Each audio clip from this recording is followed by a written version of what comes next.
Pathanamthitta അടൂരിലെ DYFI നേതാവ് ജോയലിന്റെ മരണം പോലീസിന്റെ കസ്റ്റഡി മർദ്ദനം കാരണമാണ് എന്ന് കുടുംബം. 2020 ജനുവരി 1-നാണ് ജോയലിന് മർദ്ദനമേറ്റത്.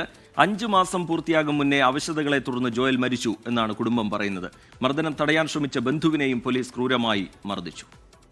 ജയകുമാർ എന്ന് പറഞ്ഞ ഒരു സാറ് വന്നിട്ട് അവന്റെ കഴുത്തിന് പിടിച്ചിട്ട് പറഞ്ഞ് ഊതടാന്ന്.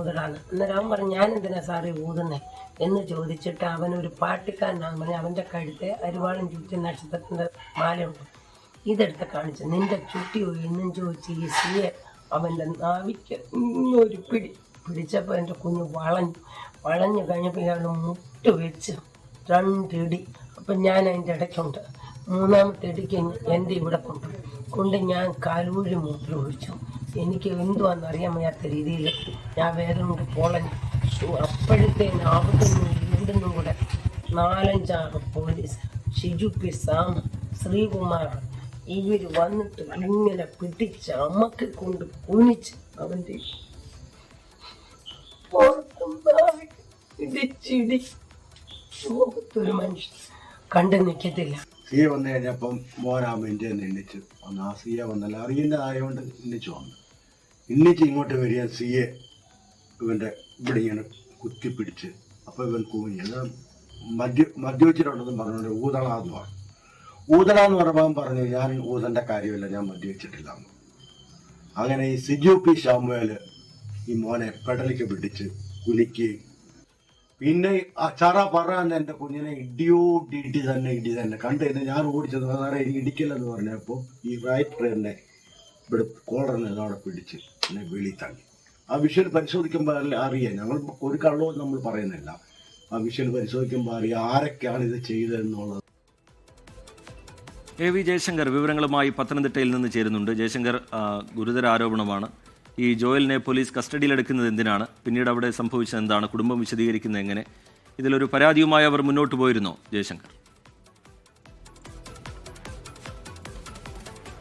അതായത് റിജിത്ത്, ഈ വിഷയവുമായി ബന്ധപ്പെട്ട് ഇപ്പോഴും കുടുംബം നിയമ പോരാട്ടത്തിലാണ്. 2020 ജനുവരിയിലാണ് ജോയലിനെ പോലീസ് ഇത്തരത്തിൽ പ്രശ്നങ്ങൾ പറഞ്ഞുകൊണ്ട്, മദ്യപിച്ചുൾപ്പെടെയുള്ള വിഷയങ്ങൾ പറഞ്ഞുകൊണ്ട് കസ്റ്റഡിയിലെടുക്കുന്നത്. പിന്നീട് പോലീസ് കസ്റ്റഡിയിൽ വെച്ച് ക്രൂരമായ മർദ്ദനം നേരിട്ടു എന്നാണ് കുടുംബത്തിൻ്റെ ആക്ഷേപം.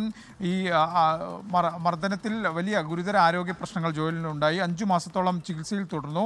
ഈ മൂത്രത്തിൽ പഴുപ്പും ചോരയും ഒക്കെ കാണുന്ന ഒരു സാഹചര്യം ഉണ്ടായി. അങ്ങനെ ജനുവരിയിൽ മർദ്ദനമേൽക്കുകയും മെയ് മാസത്തിൽ ജോയൽ മരണപ്പെടുകയും ചെയ്യുന്ന ഒരു സാഹചര്യം ഉണ്ടായി. ഈ സംഭവത്തിലാണ് ഇപ്പോൾ കുടുംബം പോലീസിനെതിരെ വീണ്ടും ഗുരുതര ആക്ഷേപവുമായി വരുന്നത്.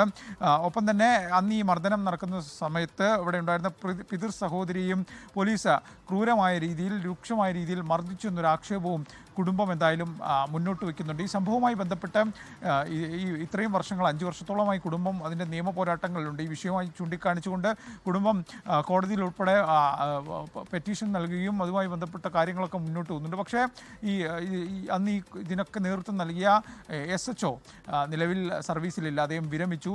4ഓളം പോലീസുകാർക്കെതിരെയായിരുന്നു കുടുംബത്തിൻ്റെ ആക്ഷേപം. പക്ഷേ ഈ പോലീസുകാർക്കെതിരെ ഇതുവരെ ഒരു തരത്തിലുള്ള കേസോ മറ്റ് നടപടികളിലേക്കോ ഡിപ്പാർട്ട്മെൻറ്റ് തലത്തിൽ പോയിട്ടില്ല. ഡിപ്പാർട്ട്മെൻറ്റ് തല അന്വേഷണം നടത്തി ഇവർ കുറ്റക്കാരല്ല എന്ന ഒരു നിഗമനത്തിലെത്തിയെന്നാണ് നമ്മൾ നിലവിൽ മനസ്സിലാക്കുന്നത്. അങ്ങനെ ഉദ്യോഗസ്ഥർക്കെതിരെ ഈ പരാതിയുമായി ബന്ധപ്പെട്ട് ഒരു നടപടിയും എടുത്തിട്ടില്ല. പക്ഷേ കുടുംബം സമാനമായ രീതിയിൽ കോടതിയിൽ ഉൾപ്പെടെ ഇതുമായി ബന്ധപ്പെട്ട നിയമ പോരാട്ടം അതിപ്പോഴും തുടരുന്നു. പക്ഷേ ആ നിയമ പോരാട്ടം തുടരുമ്പോഴും ഇതിലെ കുറ്റക്കാരായ ഉദ്യോഗസ്ഥരെ പ്രതി ചേർക്കുകയോ അവർക്കെതിരെ ഏതെങ്കിലും തരത്തിലുള്ള പ്രോസിക്യൂഷൻ നടപടിയിലേക്കോ കാര്യങ്ങൾ നീങ്ങിയിട്ടില്ല എന്നതാണ് ശ്രദ്ധേയം. ഈ സംഭവവുമായി ബന്ധപ്പെട്ട് കുടുംബം പ്രാദേശികമായ CPM പ്രവർത്തകരുടെ പിന്തുണ കൂടി ഈ ജോയലിനെ മർദ്ദിക്കുന്ന വിഷയത്തിൽ പോലീസുകാർക്ക് ലഭിച്ചു. അതുകൊണ്ടാണ് ഈ കേസ് ഇങ്ങനെയായിപ്പോയത് എന്നൊരു ആക്ഷേപം ഉൾപ്പെടെ ചൂണ്ടിക്കാണിക്കുകയും ചെയ്യുന്നുണ്ട്.